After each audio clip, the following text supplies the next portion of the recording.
जोहार, good evening, नमस्कार, welcome, सुस्वागतम सभी लोगों का।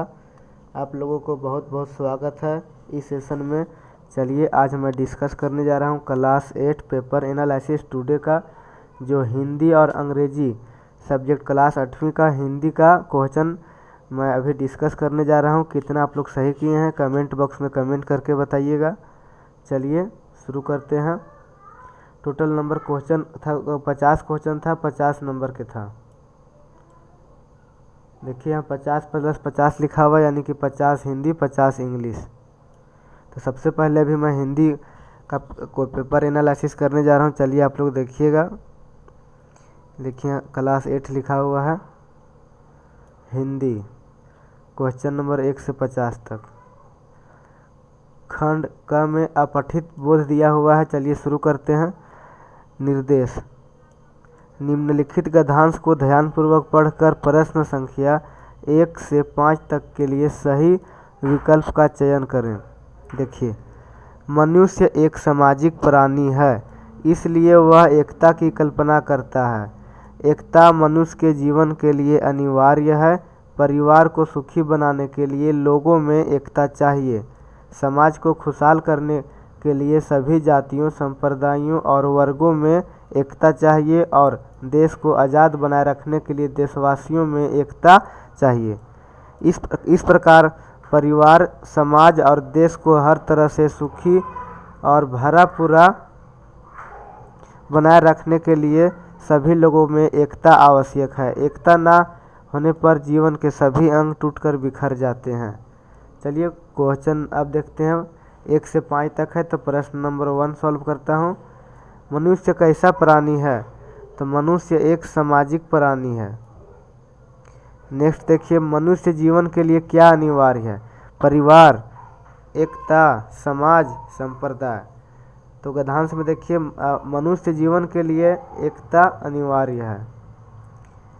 क्वेश्चन नंबर 3 देखिए, समाज को खुशहाल बनाने के लिए किनमें एकता होनी चाहिए? ऑप्शन नंबर 1 जातियों में, ऑप्शन नंबर 2 संप्रदायों में, ऑप्शन नंबर 3 वर्गों में, ऑप्शन नंबर 4 इनमें से सभी। तो इनमें से सभी जातियों में, संप्रदायों में, वर्गों में, सभी में समाज को खुशहाल बनाने के लिए सभी में एकता होना चाहिए। एकता ना होने पर किसके अंग टूटकर बिखर जाते हैं? शरीर के अंग, परिवार के अंग, देश के अंग, जीवन का अंग। तो इसका सही आंसर हो जाएगा देश का अंग। नेक्स्ट क्वेश्चन देखिए, क्वेश्चन नंबर 5। प्रस्तुत गद्यांश का उपयुक्त शीर्षक क्या होगा? एकता का महत्व, मानव और समाज, मानव अखंडता, मानव संस्कृति। तो एकता का महत्व उपयुक्त इसका शीर्षक हो जाएगा। चलिए नेक्स्ट क्वेश्चन देखिए।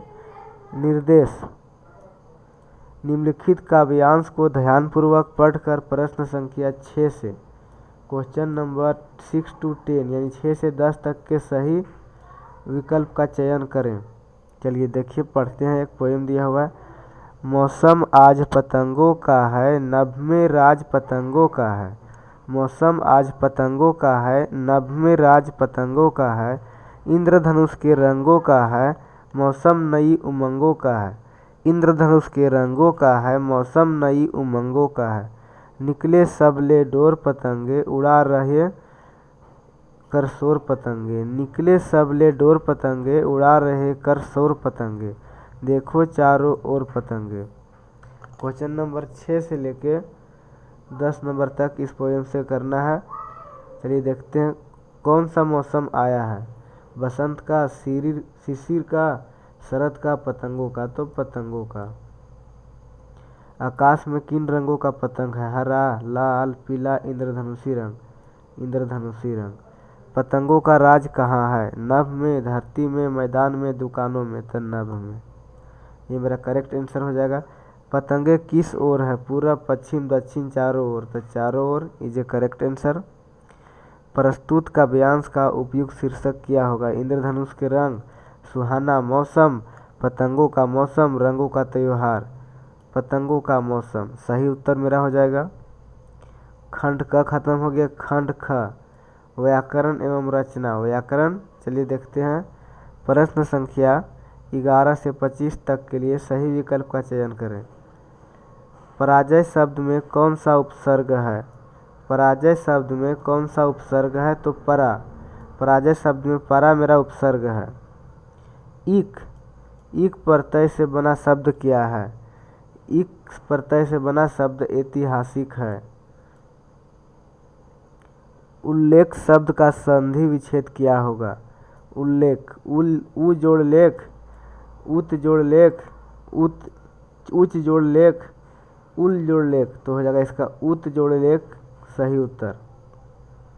माता पिता किस प्रकार का समास है?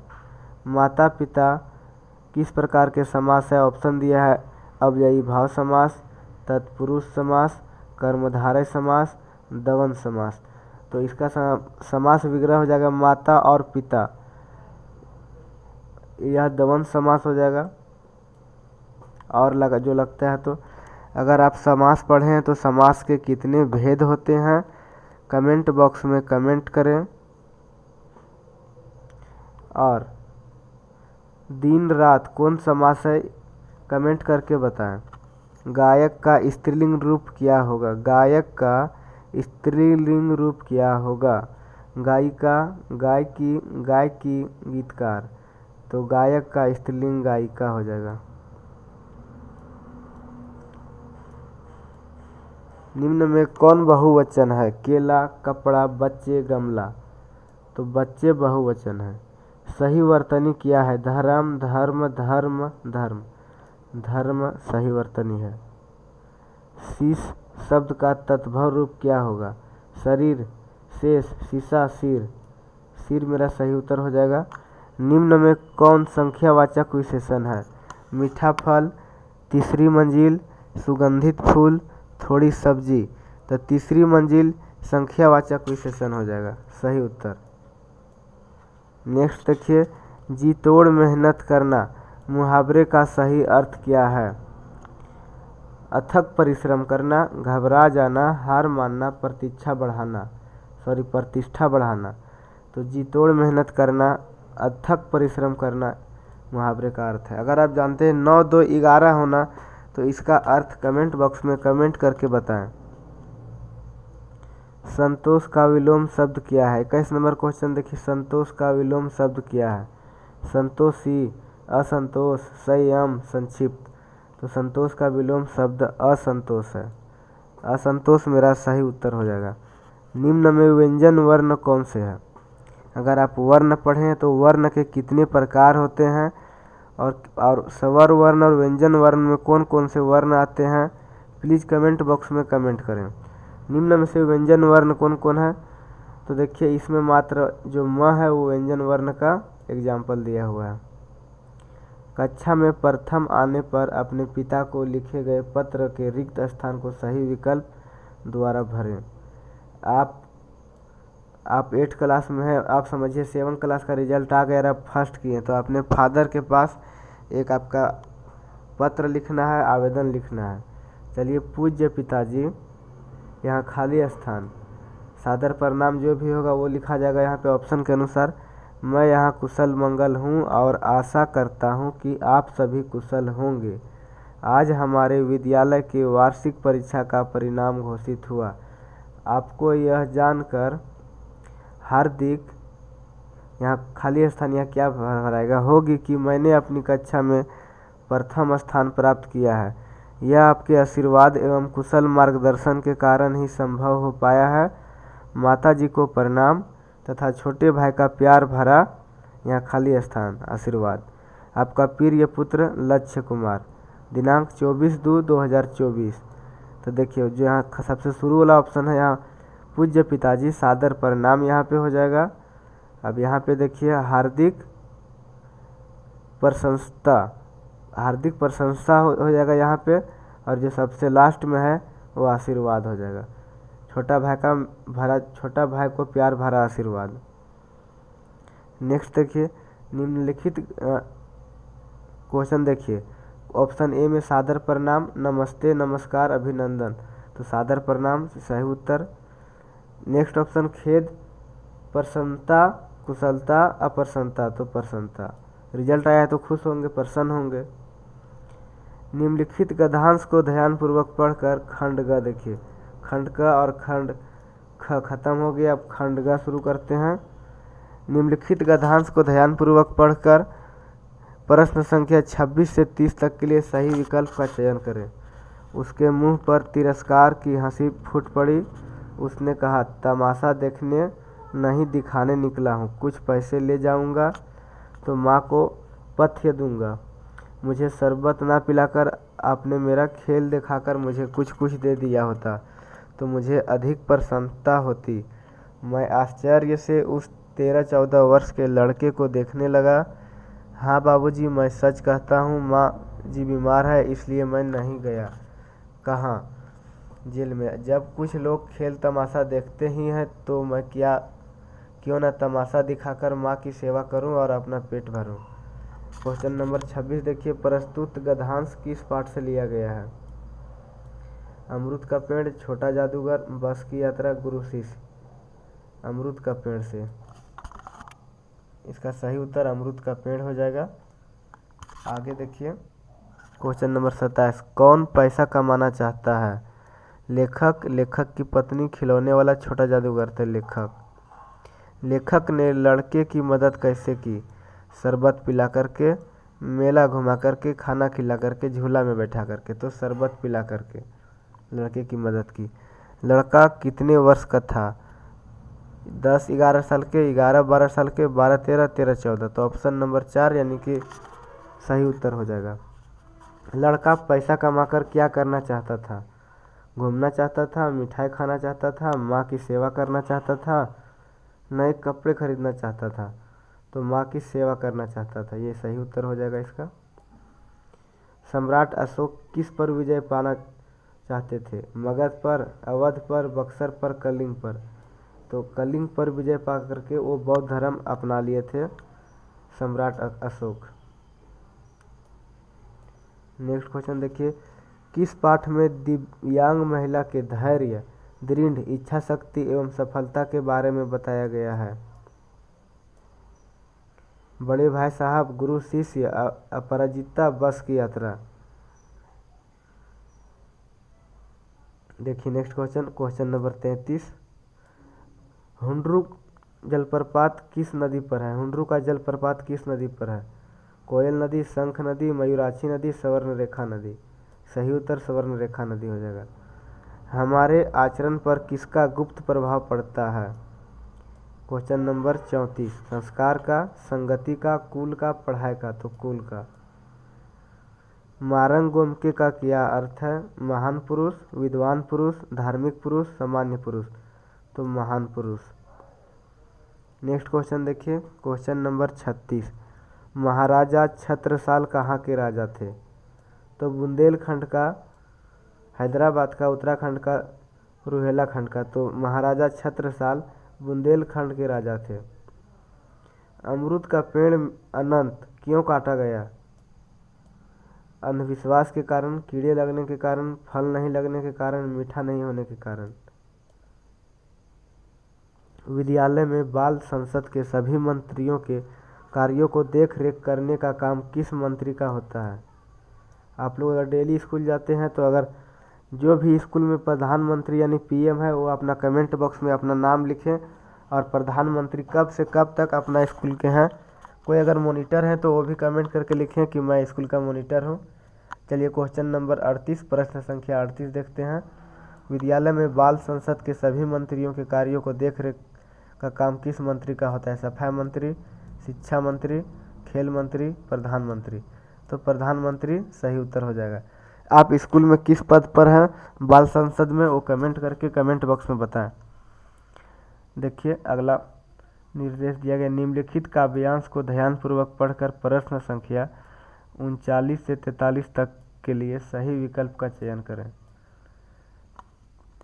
देखिए छोटा सा पोएम है, चाह नहीं मैं सुरबाला के गहनों में गुथा जाऊं, चाह नहीं मैं सुरबाला के गहनों में गुथा जाऊं, चाह नहीं प्रेमी माला में बिंद प्यारी को ललचाऊं, चाह नहीं प्रेमी माला में बिंद प्यारी को ललचाऊं, चाह नहीं सम्राटों के सौ पर, हे हरि डाला जाऊं। चाह नहीं सम्राटों के सौ पर, हे हरि डाला जाऊं। चाह नहीं देवों के सिर पर चढ़ूं, भाग्य पर इकलाऊं। चाह नहीं देवों के सिर पर चढ़ूं, भाग्य पर इकलाऊं। प्रस्तुत काव्यांश किस कविता से ली गई है? बूढ़ी पृथ्वी का दुख, पथ का पहचान, पुष्प की अभिलाषा, इनमें से कोई नहीं। यह काव्यांश पुष्प की अभिलाषा कविता से लिया गया है। प्रस्तुत कविता के कवि कौन हैं? रामधारी सिंह दिनकर, डॉक्टर हरिवंश राय बच्चन, सूर्यकांत त्रिपाठी निराला, माखनलाल चतुर्वेदी। पुष्प की अभिलाषा, इसका जो प्रस्तुत कवि है माखनलाल चतुर्वेदी हैं। प्रेमिका को कौन ललचाना नहीं चाहता? वृक्ष, कली, पत्ता, पुष्प। पुष्प। पुष्प किसके गहनों के रूप में गूथा जाना नहीं चाहता? सुरबाला के, देवी देवता के, सम्राटों के, प्रेमी के। तो सुरबाला के। पुष्प किस पर इकलाना नहीं चाहता? अपने कर्म पर, अपनी सुंदरता पर, अपनी सुगंध पर, अपने भाग्य पर। बूढ़ी औरत कितने वर्ष की हो गई थी? 75 साल की, 35 वर्ष की, 45 वर्ष की, 55 वर्ष की। गांव के लोग बूढ़ी औरत के सामने क्यों हाथ जोड़ लेते थे? आदर से, प्रेम से, डर से, श्रद्धा से। आगे देखिए क्वेश्चन नंबर 46, प्रश्न संख्या 46। कानून के किसी भी किताब में किस शब्द का जिक्र नहीं है?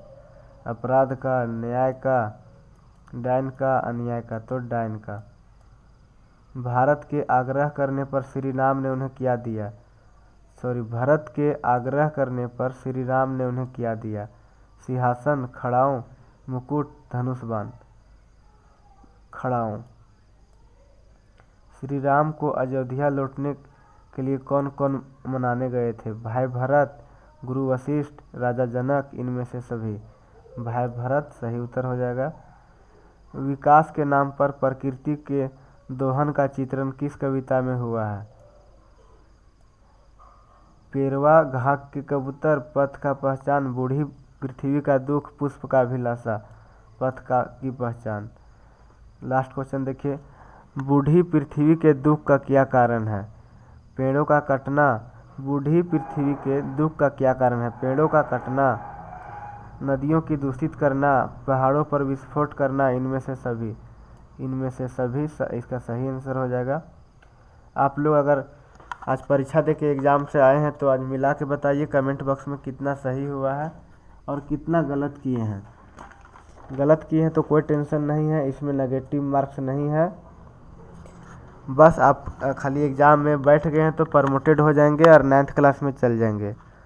मंजिल उन्हीं को मिलती है जिनकी सपनों में जान होती है। पंखों से कुछ नहीं होता, हौसलों से उड़ान होती है। अगर आपका कम नंबर भी आ रहा है तो धैर्य रखिए, हौसला को बुलंद रखिए और क्लास 9th की तैयारी शुरू कीजिए। अगर मेरा समझाना आप लोग को अच्छा लगता है तो please like and subscribe to my YouTube channel. Thank you, धन्यवाद।